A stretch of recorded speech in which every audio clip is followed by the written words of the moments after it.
very popular for all the hill walking, mountaineering and downhill mountain biking. We have some of the best courses in the world for the mountain biking here in and around Glencoe and also Fort William. The ski centre is just to your left coming up. You'll see a lot of clump of trees. The ski centre is just beyond that. So before that was open, you used to have to travel in and out every day, but now there's a little lodge, a hotel, campsite, a bar, restaurant, so you can actually stay on site, so you don't have to go backwards and forwards each day. Cable car will take you right up to the top of the site. You can ski down, take your bike up as well, and cycle down Glencoe Ski Centre.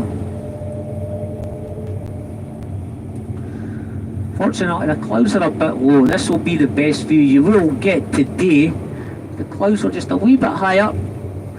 The mountain on the slightly to the left is Scotland's most photographed mountain. It's called Buccleuch Etive Moor.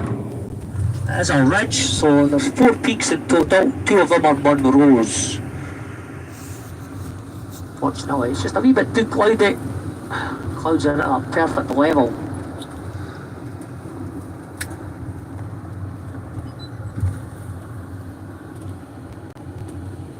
So out of all the Munros we do have 8 in Glencoe. I think I've done 6 of them.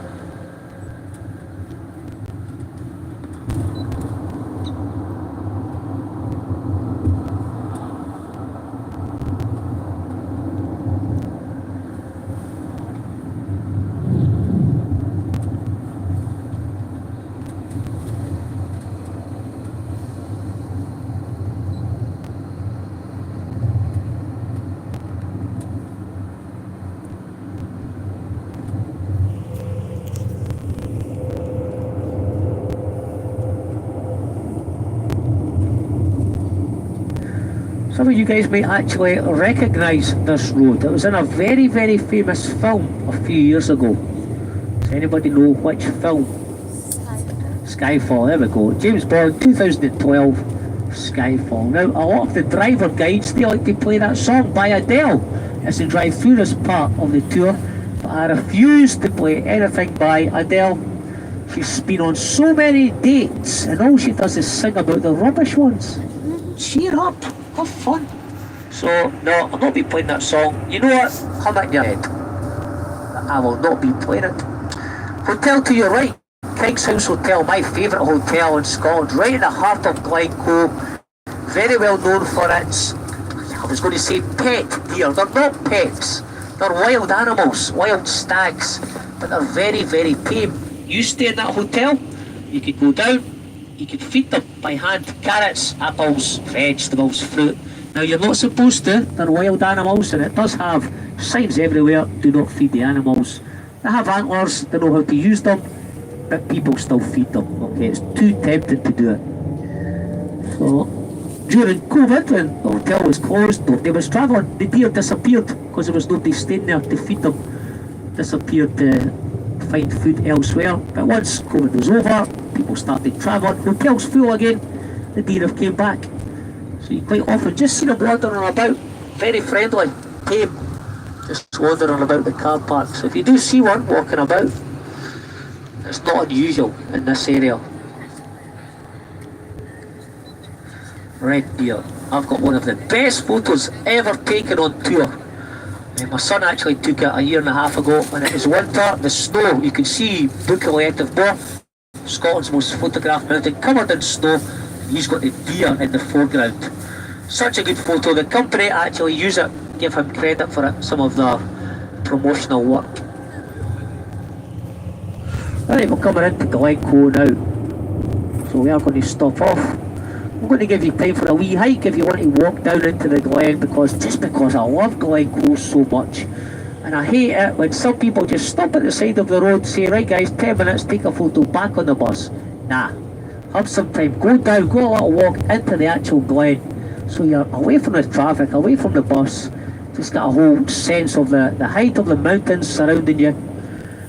Keep in mind there was a horrific massacre that happened here in 1692 by the Campbell soldiers who massacred the MacDonald clan who lived here. That was their punishment for not swearing allegiance to the new king and queen in time.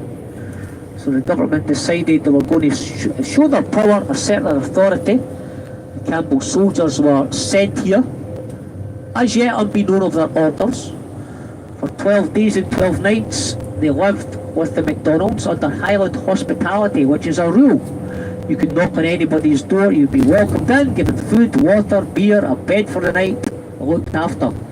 For 12 days and 12 nights, the Campbell soldiers lived with the MacDonalds of Glencoe, until eventually that government order came through. All MacDonalds under the age of 70 were to die by the sword. This was their punishment for not swearing allegiance to the new king and queen in time. Now the Campbell name, due to that massacre, it's got a bad reputation here in Scotland. Even to this day, more than 300 years later, in the new village of Glencoe, there is a bar, a pub, and when you walk in, it has a sign on the door. Dogs are welcome, Campbells are not. So a very, very raw subject, even to this day, if you are a Campbell in Glencoe, for your part in that massacre. Buckley more to your left, which translates as the herdsman, and the one just to your right is called the wee herdsman, Buckley Biag. So again, very similar to Ettermore. It's a ridge consisting of 2 Munros. So you walk along the ridge, it might be a bit of a scramble as well, a wee bit climbing involved, but not too much. And then you make just coming into view on your left hand side, you can just see the peaks, the 3 sisters of Glencoe. We will stop opposite them, okay? And you can go a wee walk into the glen.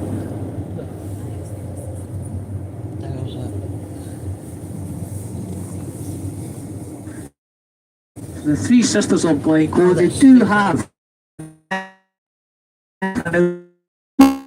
okay. Their nickname